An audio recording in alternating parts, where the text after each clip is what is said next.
Alright, so the next section that we're going to look at is the quality indicators.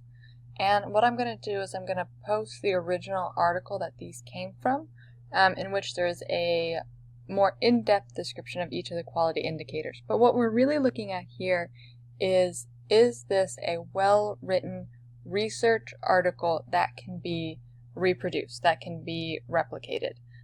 So as a general rule of thumb, the way we're going to treat these quality indicators for coding for this meta-analysis is if you're in doubt, put a 0. So otherwise, all of these quality indicators, either they get a 1 because they meet that criteria, or they get a 0 because they don't meet that criteria.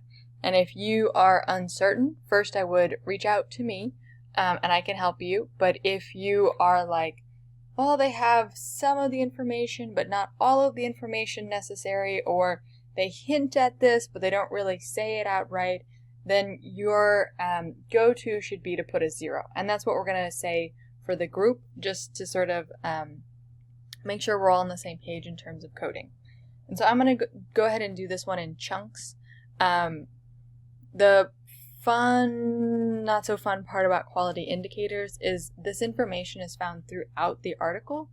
So what I really recommend doing is code for everything else first, and then you can come back and do the quality indicators. And you can either do the quality indicators last, or you can do fidelity last, which is one of the last things we have on this code sheet. But let's talk about the quality indicators. So the first quality indicator is looking at, does the study describe critical features of the context or setting relevant to the review? For example, the type of program, the classroom, the type of school, the curriculum, the geographic location, the community setting, socioeconomic status, and physical layout. And a rule of thumb that we're going to use for this meta-analysis is if they provide a list of examples, that we need to have at least 2 of those criteria described in the paper. So let me show you what I mean by that. So over here in the Bryant article, I'm going back to my method section because that's usually where they describe the participants in the setting. And I'm going to look for at least 2 of these criteria, or 2 of these descriptions over here in the article. So I see here Central Texas is a geographic location. I see suburban somewhat touches on community setting. I see the size of the school, which is good. I see a lot of great demographic data, which is really useful to me. So that really highlights the sort of situation that the school is in. And it looks like that's it for a description of the school itself. But because I had at least 2 descriptors of the school, you know, I had it's from Central Texas, it's suburban, I had the size of the school, and I had the demographics, I'm going to go ahead and give that a 1. And then I'm going to be sure, especially for the quality indicators, to cite the page where I found this. Because the tricky thing with the quality indicators is, like I said, they're found kind of throughout the article, because you're really looking at, is this a well-written article? So, quality indicator 2 talks about, does the study describe the participant demographics? Again, they give us a list of potential criteria, and in order to receive that 1, it needs to meet at least 2 of those criteria.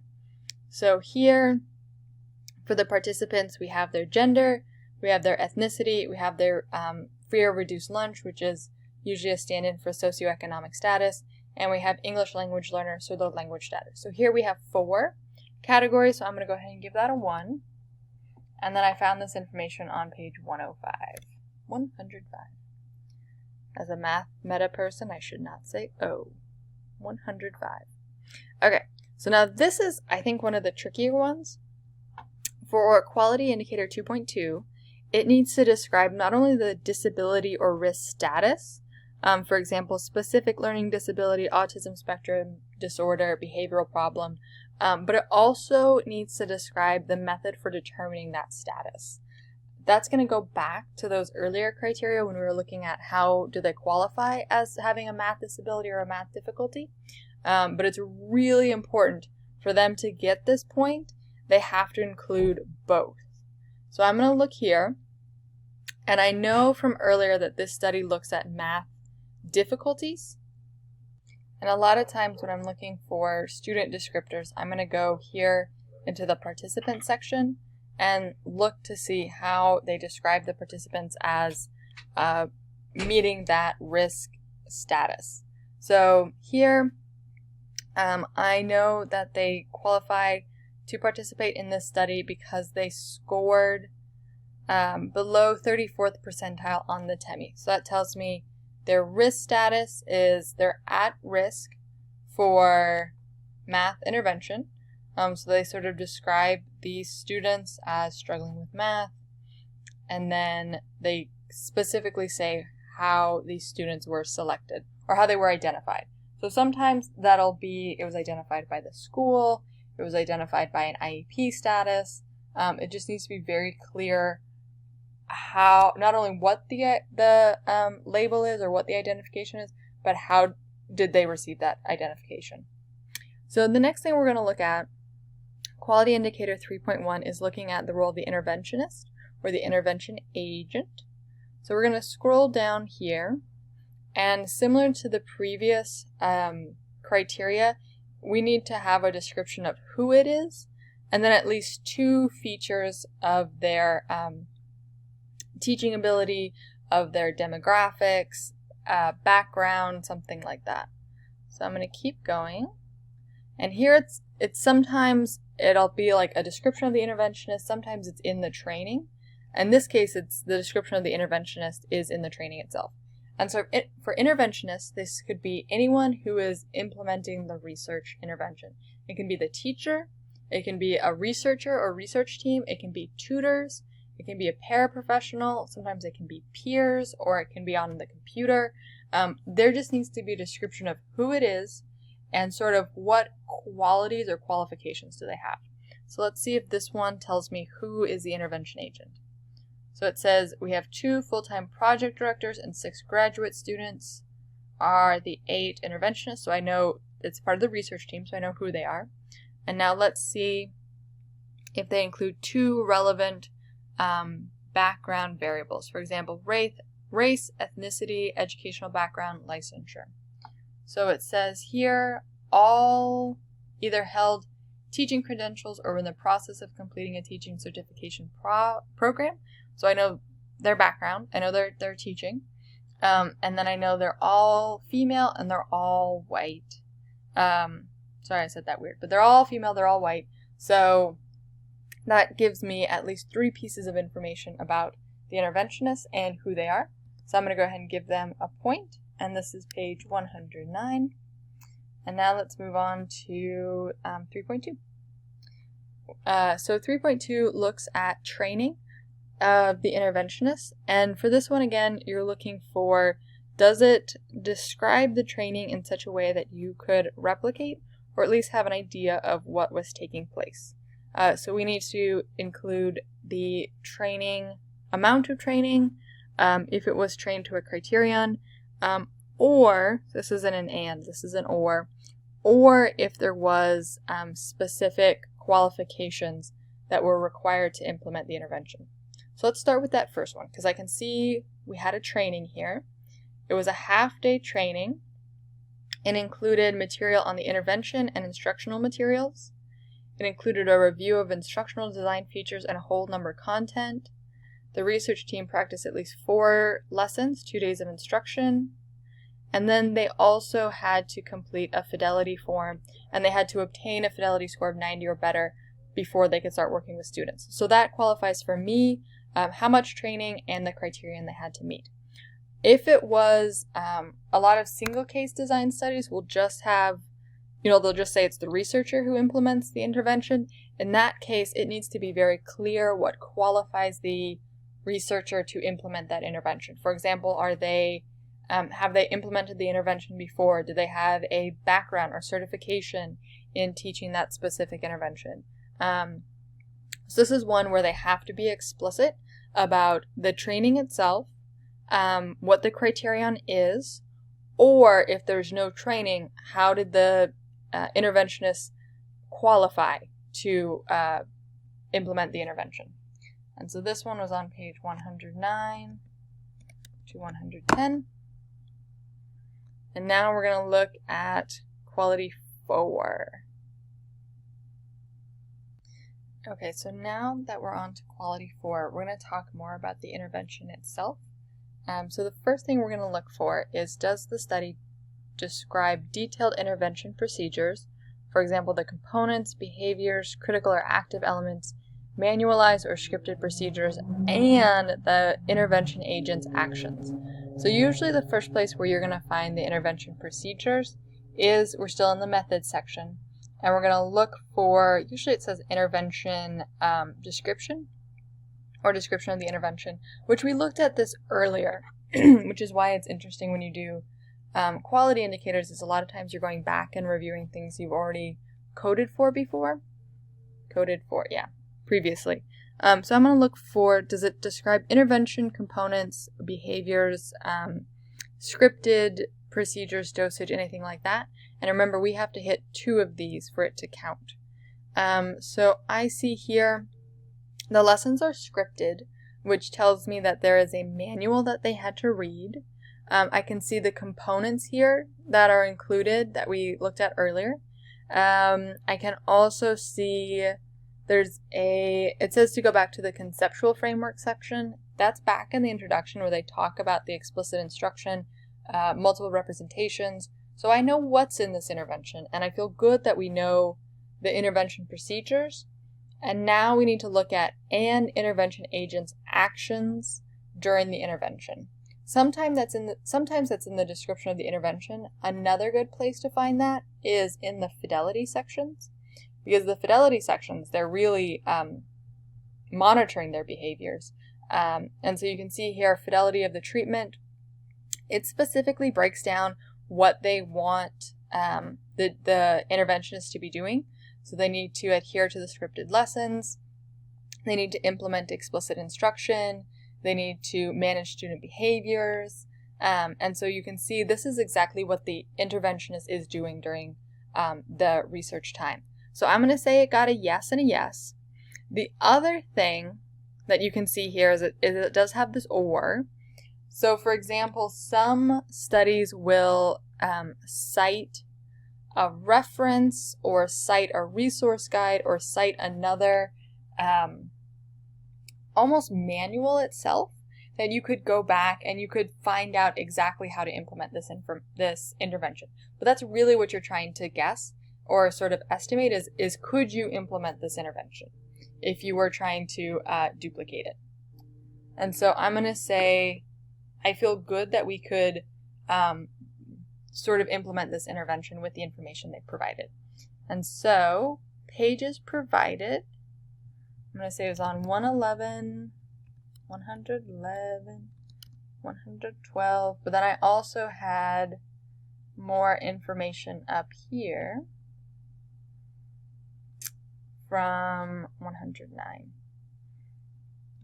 So just marking that. It came from a couple different places. And now, we talked about this when we talked about multiple representations, but looking at does the study describe the actual materials they use? So instead of just saying manipulatives, do they actually list at least 2, if they have more than 1 manipulative, do they actually list at least 2 manipulatives that they're using?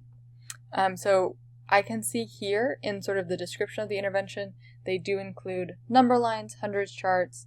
So we have at least 2 manipulatives that I can visualize and know specifically what they use. Again, sometimes they'll include a manual that has very specific information. If they cite that, that can also count. That's an or, so they don't have to have both the description and the manual cited, just sort of one or the other. And now, next we're going to look at quality 5, which is my favorite because it's all about fidelity. So we'll jump into that. The first thing we're going to look at is, does the study assess and report implementation fidelity related to adherence? So remember, adherence is looking at specifically, do the interventionists do what the researchers want them to do? Are they saying what they need to say? Are they doing what they need to do? Are they implementing the intervention as it was designed? So the nice thing is that Bryant et al. Has this beautiful fidelity section for us. That's just lovely. I think everyone should do this. Some of the earlier studies will not mention fidelity, and for the most part, if it doesn't say the word fidelity in there, it's not going to have anything here for this box. For the most part, if it says fidelity, it's usually referring to adherence. So if there's no fidelity found in the intervention, then that means there's probably no adherence data. But let's look specifically at this intervention, because we're looking at, does the study report adherence, and does it use a direct, reliable measure? For example, does it include observations? That's usually the most common one, some sort of checklist. So it's not just does it report adherence data, but does it provide a description of how they measured it, which is why this one's a little tricky, because it's, again, it has to have all the pieces for it to count. So over here, quite lovely, each interventionist was observed 30% of the time on quality and adherence to the intervention procedures. So this is one of those studies where Bryant likes to squish adherence and quality together, and that's fine. They just make one checklist for both conceptions of fidelity. So, and it says right here, which is quite beautiful, researcher created fidelity form. It tells you exactly what's on the form, and then down here, it tells you how they were graded on the form, and even better, it tells you exactly how many observers conducted the observation, what the average was, and then sort of that range, which is quite beautiful. So we know that they collected adherence data with a checklist. And we're on page 111 to 112. Now, looking to dosage, this is where it's going to get a little bit trickier, especially for group designs, is we're looking at, do they report specifically how much time the students received the intervention? So remember, when we were back up here, we saw that sessions occurred for 4 days, a total of 2,400 minutes and 80 sessions. Now, any of y'all who have been teachers or who have implemented an intervention know that probably there was not a perfect 2,400 minutes and 80 sessions of intervention completed. There's probably students who missed intervention. There's probably sessions that had to be canceled because of snow, or because of a fire alarm going off, or because of an assembly. So what needs to happen here in order for this quality to get a check mark, or to get that point, is that they need to measure the dosage explicitly. So either for group designs, they might have an average number of minutes per student, or they might have an average number of session. So that tells me that they were keeping track. Or for single case designs, a lot of times this can be found in the description of the graph. So the graphs will tell you exactly how many sessions occurred, because you can count them usually. So for this one, because it doesn't include that specific data that I need, they got a 0. And so therefore, not reported, moving on. Okay, so now here's the other sort of tricky one that a lot of people are getting better about, I'll say that.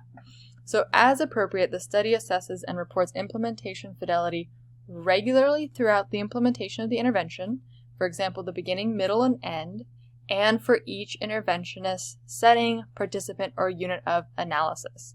So let's go back down here.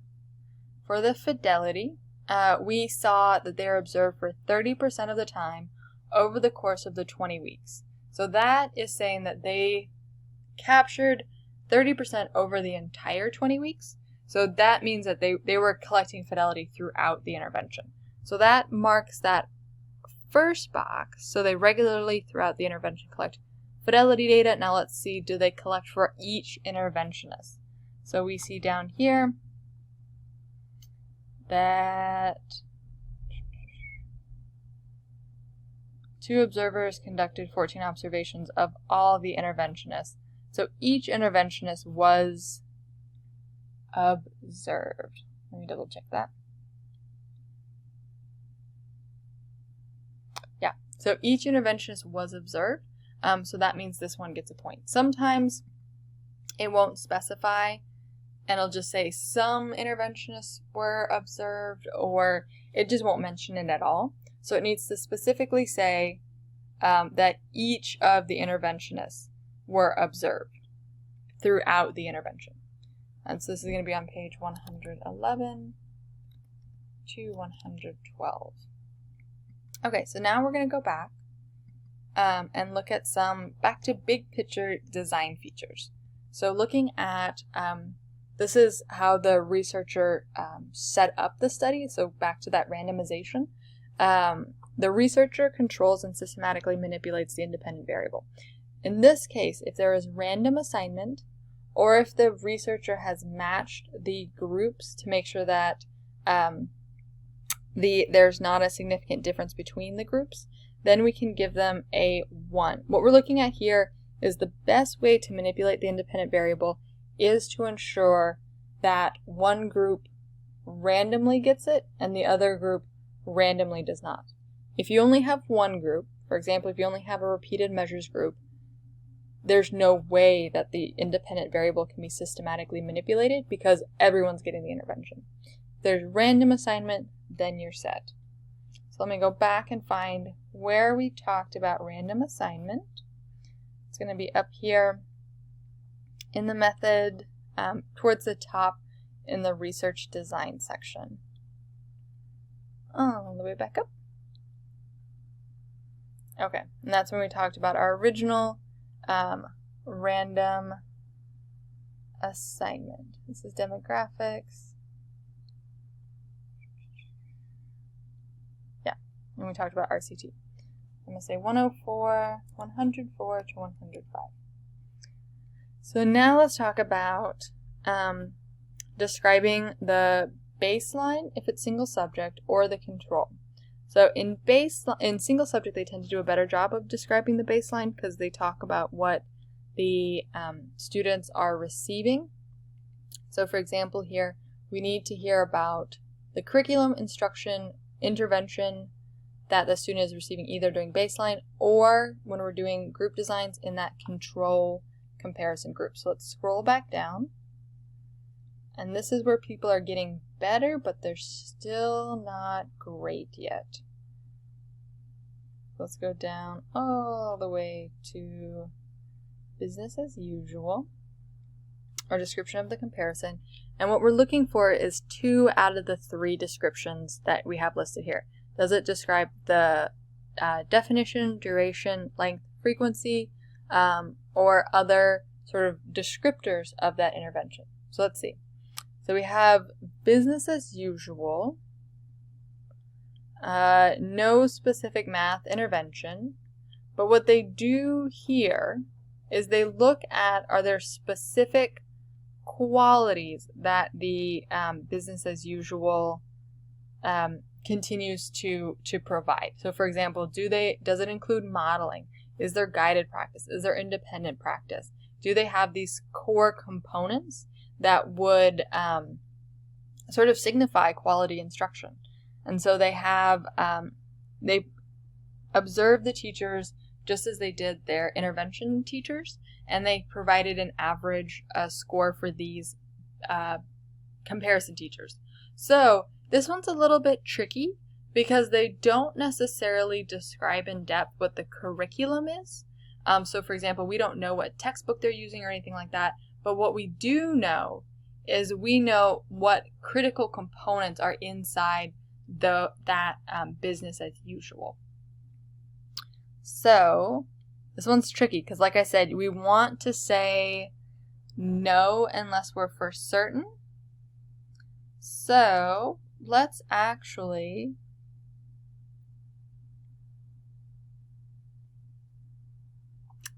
say no on this one because we're going to, as I'm rereading it, they're not really providing a description. So I'm going to put this as 112, and this is where it's going to get fun when we do double coding inner rate or reliability on the quality, because it's so tricky for some of these, because it feels like you should give them a point, but they only talk about really what the components are, because really business as usual isn't really a title. Instead, you want some sort of math curriculum, you want some sort of ratio, so student to teacher ratio, you want a duration, so you want how long they were, you want more information than this. So they're going to get a 0 on that one. And now we're going to talk about, back to sort of that randomization piece. Is there any way that there can be sort of a bleed over between control comparisons and their treatment sort of fellow teachers?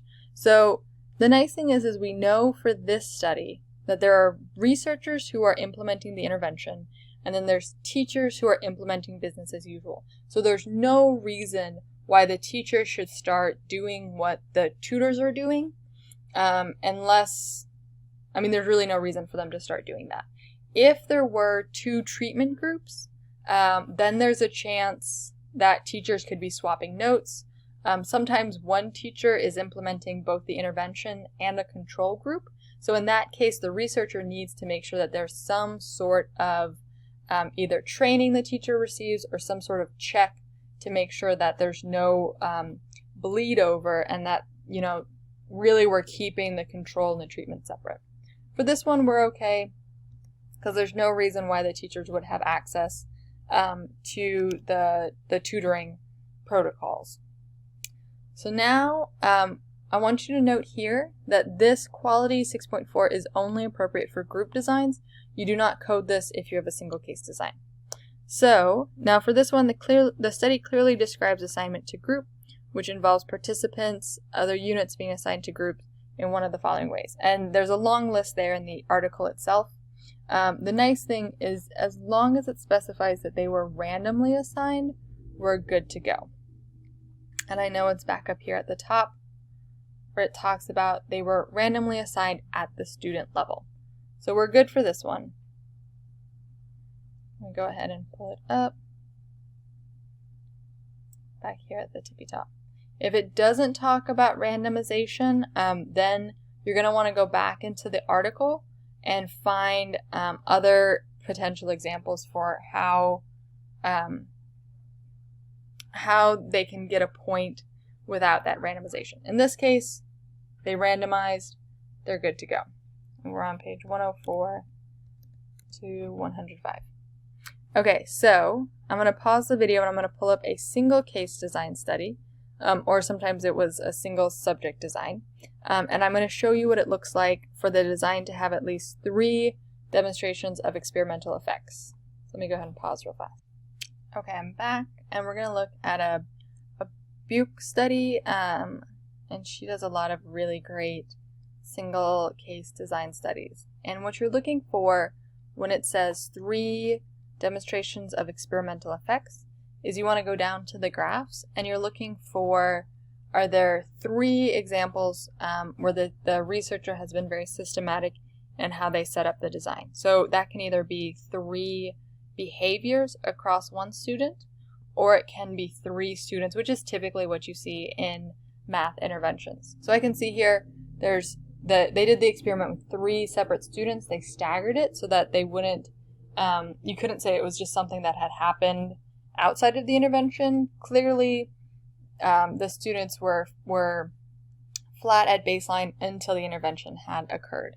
So this one, because it's not in the Bryant et al., I'm going to leave it blank because it's not appropriate to mark for the Bryant et al. I just wanted you to see that on a single case design study. Okay, so in this criteria, what we're looking at within the single case design studies only is we're looking at, does the design include a baseline with 3 data points. This is the vast majority of single case designs that you will see in Math LD are going to look like this, where they have the baseline with a staggered multiple participants. So what we're really looking for is in baseline, before they receive the intervention, do we have at least 3 data points? And then the other piece is there a pattern that predicts undesirable future performance? So what that really means is looking at when there's baseline, their accuracy is low. When they have the intervention, accuracy is high. And that pattern repeats over and over again with the other students. So what we're seeing is not just one student, but we're seeing it with a series of students. And they talk more about CC in the article itself. But we see that it's not just happenstance, that they're actually creating this pattern. So this would receive a 1 if we were looking at this study. But since we're looking at Bryant et al., we're going to leave that space blank.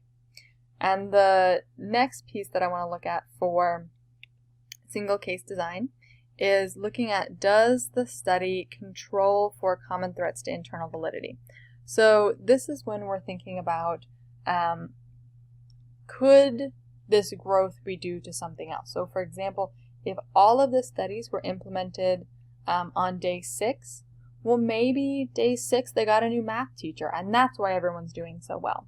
So what researchers do to combat that is a lot of them, like I said, use this staggered introduction, because you can see it's not until the students receive the intervention that they begin to improve. So for the most part, if it has this design, you're good to go for single case studies. If it doesn't have this design, you're going to want to look into the studies themselves a little bit more to see if they can justify the design that they used. Okay, so now we're going to go back to some group stuff. And if it says group, that means this is only appropriate for group design studies. So looking at attrition. Attrition is super interesting because I think a lot of studies don't really like to admit when they lose students. And the only way they can get a point for having attrition is if they specifically, if they mention it somehow. So in this study, the attrition is a little bit buried. So I'm going to show you where you can find it. Sometimes they'll just come out and say, this many students left, here's our attrition. In this study, it's in the results table. So sometimes if the results table include a pre-test and post-test N, which is the sample size, then that's how we know students left the study. So for example, pre-test, there were 38 students in the control. At post-test, there were 37. In the treatment, for this test, there was 83 to start. Only 80 took the TEMI PI, the total. And then it looks like 78 took the TEMI O total score. So the nice thing is you can just do some easy division, and it's clear that 78% is still greater, 78 participants out of a total of 83 is still well above the 70% cutoff for a 1-year study. So in this study, they showed the attrition. It's a very small number, so we're good to go. So like I said, in order for them to get a point for attrition, is they have to show what the attrition, they have to admit there was attrition, and then they have to specifically say what the attrition was, either the whole attrition, or they need to provide the numbers here so that you can figure it out on your own. So now differential attrition is looking at, was there more students as a proportion who left either the control or who left the treatment group? And the reason why this is important is because if you have, let's say overall attrition is okay, but then you dig into the numbers and the attrition is extremely high in the treatment group and no one's leaving the control group, well, that would get me really worried. Why are people leaving the treatment group? So what you do here is, the nice thing is that we can just use the numbers that they provide. So the attrition between the control and the treatment is very similar. It's not more than 10% difference between the two. So we know that any student who did leave, they probably didn't leave because of the intervention. They probably left for other reasons. So they get a point for that, which I will say it's pretty rare to get points for attrition. I feel like of all the quality indicators, fidelity and attrition tend to get the most zeros, is what I've seen. So now looking at back to quality 7.1 is we're going to go back to, are the outcomes socially important? And I just want to mention this again because I don't think I explicitly said it at the beginning. If there's no SSD or group sort of in parentheses, that means this quality indicator includes both of them. So I'm sorry if that was confusing before. So where I usually look to see if outcomes are socially important is I go back into the introduction, and this is usually where they justify why the materials that they are focused on are so important. So what Bryant et al. Does is they cite they cite federal standards, they cite other research, they cite how the intervention that they have created will help students improve their quality of life, why this is such a critical topic for students to focus on, and why this intervention is needed. So that one, you can read through the intervention, but they make a pretty convincing argument that what they are addressing is important. And that's usually, I usually find it in the introduction. So now for I think it's the rest of 7, we're going to talk about, we're going to get into some of the measurement stuff, which is kind of fun, measurements and results. So when we're looking at, does the study clearly define and describe measurement of the dependent variables? What that means is, are their measure section clear? Did they talk about what tests the kids take? Do they talk about when the kids had to take it? Do they talk about what the kids are actually doing when they're being tested? And so the nice thing is Bryant always does a great job describing the measures, especially a lot of times it is the TEMI. So you can see here, I mean, all of these pages are just measures right here. I'm just scrolling and it's measure, measure, measure, which is awesome. So I read through this, and what I was looking for is looking for specifics in terms of how the test looks, in terms of is it standardized, are there equivalent forms, what are the students expected to do, and that's described in detail here. And then we're going to talk about reliability in a minute. But I know very confidently what the students are doing for each of these tests. And you're welcome to go in and read more about these. Just for the sake of time, I think this one is a pretty straightforward one that people usually feel pretty comfortable saying, like, yes, I know what the test is about. Or sometimes they'll just drop the name of the test, or sometimes they won't even tell you what the test is. In that case, if they don't describe the test, then that receives a 0. So now looking at this, does the study report the effect size on all measure outcomes, including the P levels and effect sizes of all of the measures? And what's critical there is that they're not just showing the ones that are statistically significant, they're reporting the data for everything. So you can see here, they reported their data, including p-values, for their measure that was statistically significant, meaning it made a statistically significant difference.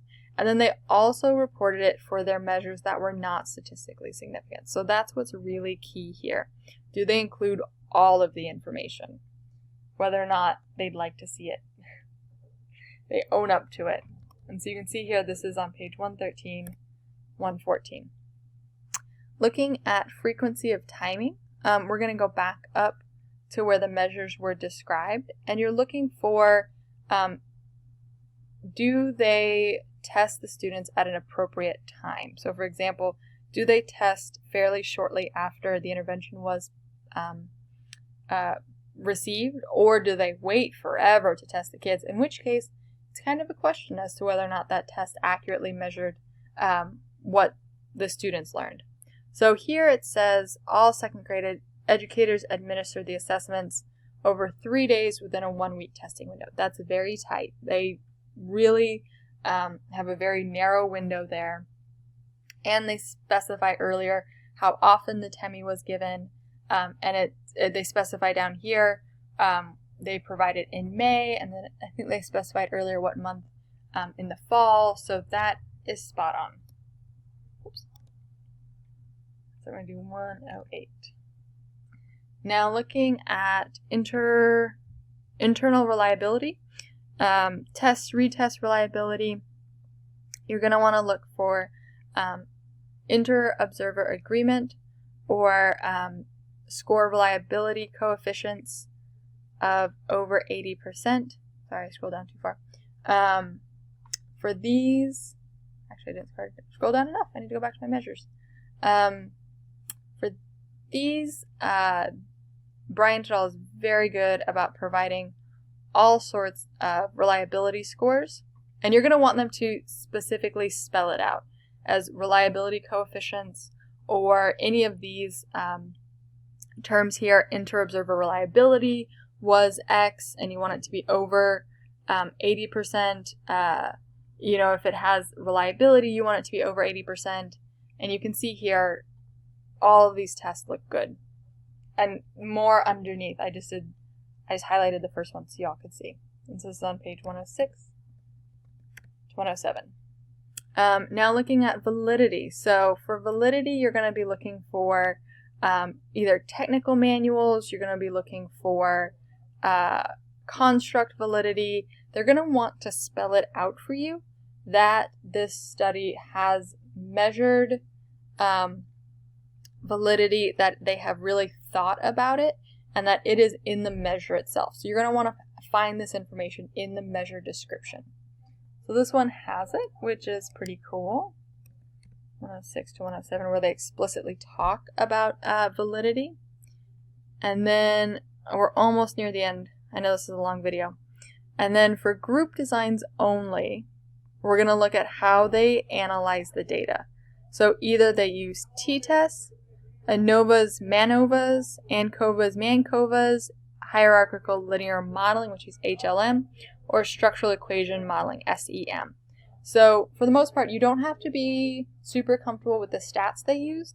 You just need to see if they use one of these statistical analyses. So I'm going to scroll down. You'll find this in the results section.